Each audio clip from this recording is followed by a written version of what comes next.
हरे कृष्णा दोस्तों, राधे राधे। आप सभी को कार्तिक महीना की हार्दिक शुभकामनाएं। अभी हम कार्तिक महात्म्य के अंतिम अध्याय 35वां अध्याय को पढ़ रहे हैं। आप सभी से आग्रह है कि अगर आप पूरे 1 से 35 अध्याय तक सुनना चाहते हैं कथा को, तो आप मेरे इस चैनल में जाकर सभी अध्याय को क्रमबद्ध सुन सकते हैं। और आप सभी से अनुरोध है कि आप इस कार्तिक महात्म्य को अवश्य सुने। अब हम 35वें अध्याय को पढ़ते हैं। 34 अध्याय में हम लक्ष्मी की बड़ी बहन अलक्ष्मी के निवास स्थान, जहाँ भगवान विष्णु उसे पीपल के स्थान को देते हैं, उसके बारे में हम विस्तृत रूप से पढ़े हैं। साथ ही पीपल वृक्ष के पूजन करने से भगवान विष्णु एवं लक्ष्मी माँ का निवास होता है, उस घर में उनकी कृपा दृष्टि रहती है, यह भी जान पाए हैं। अब हम 35 अध्याय को प्रारंभ करते हैं। यह अंतिम अध्याय है इस कार्तिक महात्म्य का। इतनी कथा सुनकर ऋषिवर कहने लगे कि हे सूत जी, जब हम आपसे तुलसी के विवाह की विधि पूछना चाहते हैं, सो कृपा करके वर्णन कीजिए।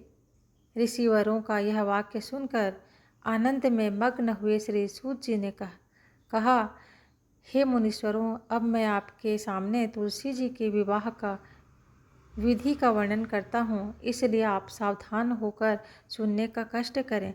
जब उत्तरायण रवि को हो, गुरु शुक्र का उदय हो, विवाह के नक्षत्र हो और विशेषकर पूर्णिमा हो अथवा कार्तिक का महीना व भीष्म पंचक हो, तब तुलसी वन में वह अपने घर में सुंदर मंडप और उत्तम हवन कुंड के सहित मनोहर वेदी की रचना करता हुआ ऋषित्व ब्राह्मणों को, जो विद्वान और राग द्वेष आदि से रहित हो, निमंत्रित करे और गृह यज्ञ आरंभ करता हुआ मातृकाओं की पूजा करे। हे मुनीश्वरों, ऋत्विजों की उपस्थिति हो जाने पर पहले नंदीमुख श्राद्ध करें, तत्पश्चात के भगवान शालिग्राम बनाकर उनका विधि विधान से पूजन सामग्री से पूजा करेगा। बांदी की तुलसी को उनके समर्पण करें। इसी प्रकार विवाह विधि से तुलसी जी का पाणी ग्रहण करने के बाद विधि पूर्वक होम करें। इसके बाद सपत्नीक यजमान, भाई, बंधु और सेवकों के साथ चारों ऋतुजों के सहित विष्णु भगवान की प्रेम प्रदक्षिणा करता हुआ शांति पाठ और मंगल गान के साथ साथ आदि बाजे भी बजवाने चाहिए। हे मुनीश्वरों, ऐसा हो जाने के बाद यमराज को गौदान, यजमान को गौदान और सैया दान करना चाहिए। ऋत्विजों को दक्षिणा देकर विप्र भोजन और जाति भोज कराना चाहिए।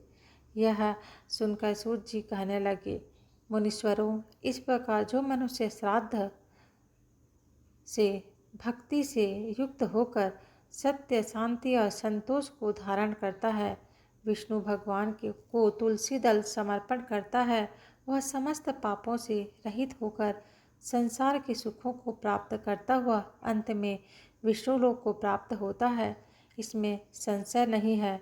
हे मुनीश्वरों, जिस प्रकार से तुलसी जी के विवाह की विधि बताई गई है, उसी प्रकार आंवला, शमी और पीपल के विवाह की विधि समझनी चाहिए।